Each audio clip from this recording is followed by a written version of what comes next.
आपण पाहत आहात लोकप्रवाह न्यूज 24 तास प्रत्येक घडामोडीवर लोकप्रवाहाची नजर।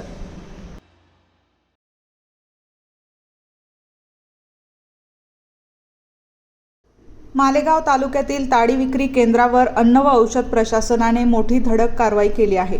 अन्न सुरक्षा नियमांचे उल्लंघन आणि भेसळीच्या संशयावरून 5 ताडी विक्री केंद्रांची तपासणी करण्यात आली।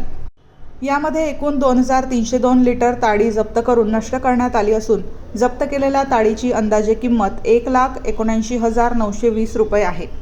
अन्न सुरक्षा आयुक्त तुकाराम मुंढे, सह आयुक्त मंगेश माने आणि सहाय्यक आयुक्त SS देवरे यांच्या मार्गदर्शनाखाली 27 जुलै रोजी ही विशेष मोहीम राबवण्यात आली।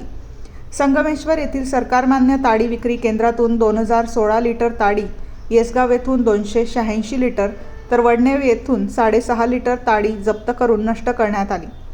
वडेल आणि कळवाडी येथील विक्री केंद्रामधून ताडीचे नमुने तपासणीसाठी घेण्यात आले आहेत। तपासणीत अस्वच्छ परिस्थितीत ताडीची साठवण, अन्न सुरक्षा व मानके अधिनियम 2006 मधील स्वच्छतेच्या नियमांचे उल्लंघन आणि भेसळीचा संशय आढळून आल्याने ही कारवाई करण्यात आली। अन्न व औषध प्रशासनाने जिल्ह्यातील ताडी विक्री केंद्रे आणि इतर खाद्य व्यवसायांवर अशाच प्रकारच्या तपासण्या नियमित सुरू राहणार असल्याचे स्पष्ट केले असून नियमांचे उल्लंघन करणाऱ्यांविरुद्ध कठोर कायदेशीर कारवाईचा इशाराही दिला आहे। तसेच नागरिकांनी संशयास्पद अन्न विक्रीची माहिती प्रशासनाला देण्याचे आवाहन करण्यात आले आहे। लोकप्रवाह न्यूज 24 ताससाठी ब्युरो चीफ मोहसिन पठाण।